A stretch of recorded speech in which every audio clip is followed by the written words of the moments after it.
हमारी सरकार ने स्वयं लखनऊ में बाबा साहब भीमराव अंबेडकर के नाम पर बाबा साहब अंबेडकर इंटरनेशनल सेंटर की स्थापना हम लोग कर रहे हैं। उत्तर प्रदेश के अंदर हर सरकारी कार्यालय में बाबा साहब भीमराव अंबेडकर का चित्र हमारी सरकार के समय, डबल इंजन की सरकार के समय लगे हैं। आजादी के बाद उत्तर प्रदेश से पहला दलित देश का राष्ट्रपति भी बनता है। पहली बार देश के अंदर कोई महिला जनजाति समाज से जुड़ी भी एक मातृशक्ति भारत के सर्वोच्च संवैधानिक पद पर बैठती है। प्रधानमंत्री मोदी जी की प्रेरणा, उनकी लीडरशिप सबको सम्मान देने की है। गृह मंत्री जी के एक बयान को संसद में, वह भी संविधान दिवस के अवसर पर, और संविधान दिवस का यह आयोजन भी 26 नवंबर की तिथि को संविधान दिवस के रूप में पूरा देश आयोजित करके बाबा साहब भीमराव अंबेडकर के प्रति अपनी श्रद्धा और सम्मान का भाव व्यक्त करेगा। यह प्रेरणा प्रधानमंत्री मोदी जी की है। लगातार 2015 से संविधान दिवस के कार्यक्रम के साथ पूरा देश जुड़ता है।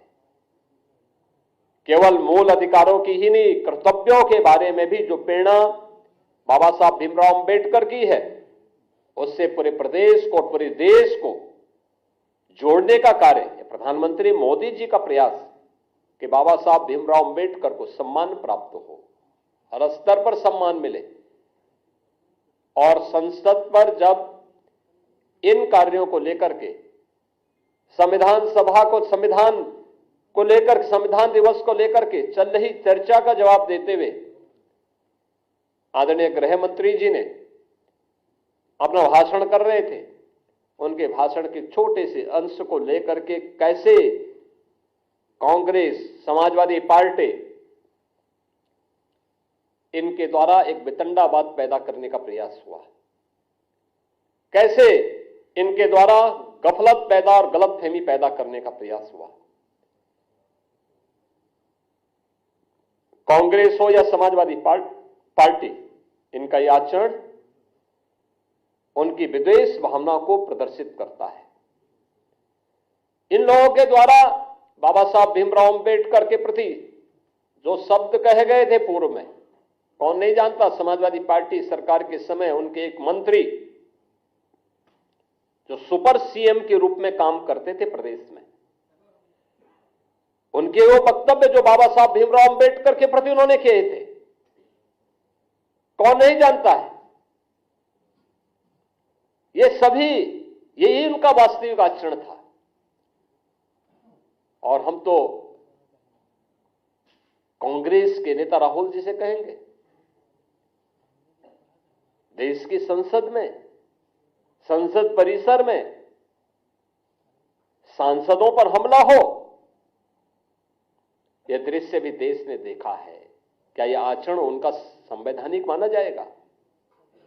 क्या कांग्रेस पार्टी का यह आचरण संवैधानिक माना जाएगा? भारतीय जनता पार्टी के दो सांसद चोटिल होते हैं। एक बुजुर्ग सांसद, पूर्व केंद्रीय मंत्री चोटिल होते हैं, उन्हें गिराया जाता है। यानी अपने सारे कृत्यों को,